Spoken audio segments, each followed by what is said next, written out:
منتخب مصر، وهذا الكلام لن يتغير حتى لو تغيرت النتيجة. كسبنا وجبنا الرابع والخامس امين يا رب، لا قدر الله حصل اي حاجة، نفس الكلام اللي شفناه الشوط الاول. بداية الشوط الثاني اداء منتخب مصر هنا هيحط شوية اسئلة محتاجين نجاوب عليها دلوقتي. الراجل اللي احنا انتقدناه، وانا اول واحد انتقدته على الاداء، الناس كلها انتقدته، وده الجميل في الكورة.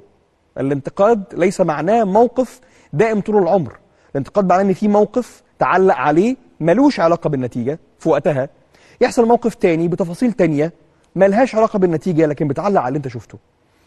من امبارح بل واول امبارح بتتسرب التشكيلة على انه حسام عبد المجيد هيكون حاضر في ارض الملعب، والكثير من الحديث السلبي على هذا الامر.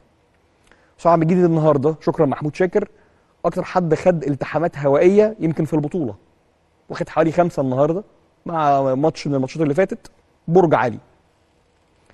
القرار في انه امام عاشور من اول ماتش في البطوله انه مركزه بلاي ميكر، مش 8 مش 6، هو بلاي ميكر منتخب مصر. مين اللي خد القرار ده؟ حسام حسن. النهارده امام بيعمل اسيست عالمي لصلاح في الجول الثالث، رامي ربيعه تمرير على اعلى مستوى، على اعلى مستوى. اكس الاهلي بالمناسبه اخر فتره في الاهلي كان رامي كده، اهم نقطه قوه. الفرق دي كانت العكسيه، يعني مع الاهلي كانت العكسيه الناحيه الثانيه، لكن في جول منتخب مصر الطويله على نفس الخط.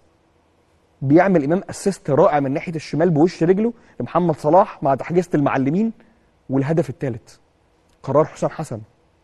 طريقه اللعب بالخمسه اللي ظهرت فجاه بعد طرد محمد هاني وكملت على مدار البطوله حسام حسن. الفرق ان الراجل اللي دافع فقط قدام جنوب افريقيا واللي قدام بنين فضل صابر كتير على المباراه، في مباراه كانت سيئه لمنتخب مصر، بيجي قدام الخصم الاقوى وبيبدا تترص اللعيبه بشكل مختلف يخلي الاداء بهذا الشكل.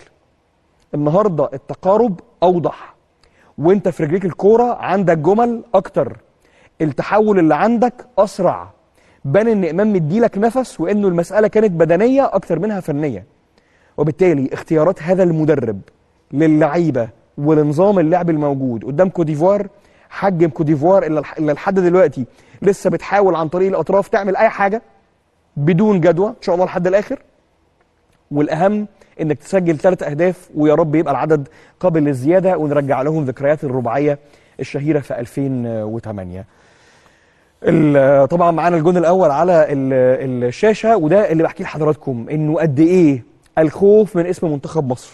الخوف لانه الباس بتاع امام ملعوب كويس، لكن كان بسهوله جدا كوسونو ظهير اتلانتا او قلب دفاع اتلانتا يقدر يستلم، لكن اختلاف القرار في ثانيه خلى مرموش هنا يبدا ياخد القرار ان انا هخش لجوه، مش هستنى لحد ما هو يعدل نفسه، لا انا هخش من تلقاء نفسي لجوه بشكل مباشر.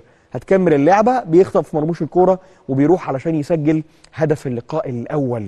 ده اللي فتح كل حاجه ممكنه.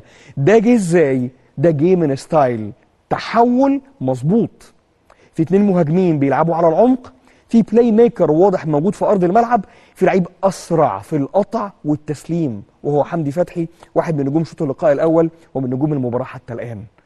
برافو ثم برافو ثم برافو لكابتن حسام حسن، اللي لازم يبقى عنده هذه القناعه ويبقى فاهم انه الاعلام دائما يدعمه، ينتقده فنيا ويثني عليه فنيا، ولا يوجد اي شيء اخر الا المحبه والا الدعم. نسيب